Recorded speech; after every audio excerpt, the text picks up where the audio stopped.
Hi! ఈరోజు Katyayani emporium నుంచి మీకు ఒక మంచి రోటి పచ్చడి చూపిస్తున్నానండి. బీరకాయ పచ్చడి ఎలా తయారు చేసుకోవాలి అని. కానీ చాలా టేస్టీగా ఉంటుందండి బీరకాయ పచ్చడి. కూర మా ఇంట్లో ఎక్కువగా ఇష్టపడరు. అందుకని పచ్చడి చాలా టేస్టీగా ఉంటుంది. అది బీరకాయ పచ్చడి అని కూడా తెలియదు తినేవాళ్ళకి. కావాల్సిన మెయిన్ ఇంగ్రీడియంట్స్ చూడండి. పచ్చిమిర్చి, మేము కొంచెం కారం ఎక్కువ తింటాము. పచ్చిమిర్చి తీసుకున్నాము, 2 టమోటాలు, బీరకాయ, కొత్తిమీర, గార్లిక్, కొంచెం చింతపండు అండి. ఇవి కావాల్సిన మెయిన్ ఇంగ్రీడియంట్స్. ఇంతకంటే ఉల్లిగడ్డ వేయకూడదండి, ఆనియన్ వేయకూడదు. ఎందుకంటే బీరకాయలో నీరు ఉంటుంది, ఆనియన్లో కూడా నీరు ఉంటుంది, కొంచెం తీయగా వస్తుంది. అవసరం లేదు. ఇంతేనండి మెయిన్ ఇంగ్రీడియంట్స్. కొంచెం నూనె వేసేసుకొని ఇవన్నీ కూడా బాండీలో చక్కగా ఉడకపెట్టాలంటే మూత పెట్టండి. కింద మంట స్లో పెట్టండి. మనం వేయించకూడదండి, వేయించితే టేస్ట్ పోతుంది.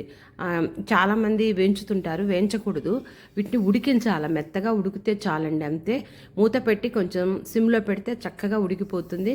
అంతేనండి. కావాల్సినంత ఉప్పు వేసుకొని మనం రోట్లో నూరుకోవచ్చు. రోల్ లేకపోతే మిక్సీలో వేసుకోండి. అంతేనండి. తాలింపుకు మనం అన్ని తాలింపు గింజలు వేసి ఎండుమిర్చి, కరివేపాకు వేసేసి తాలింపు పెట్టుకుంటే పచ్చడి రెడీ. వేడి వేడి అన్నంలో నెయ్యి వేసుకుని పచ్చడి తింటే ఆహా, ఇంకా ఏ కూరలు అవసరం లేదండి. నాకు ఇంతకుముందు దీని టేస్ట్ తెలియదు. ఈ మధ్యనే నేను కూడా బీరకాయ పచ్చడి చేసుకుంటున్నాము. ఒకసారి మీరు కూడా ట్రై చేసి చూడండి. చాలా టేస్టీగా ఉంటుంది, హెల్తీగా కూడా ఉంటుంది. నా వీడియోస్ లైక్ చేయండి, షేర్ చేయండి, సబ్స్క్రైబ్ చేయండి. నా వీడియో చూస్తున్నందుకు చాలా థ్యాంక్స్ అండి. ఒకసారి మీరు కూడా ఈ బీరకాయ పచ్చడి ఇలా సింపుల్గా ట్రై చేసి చూడండి.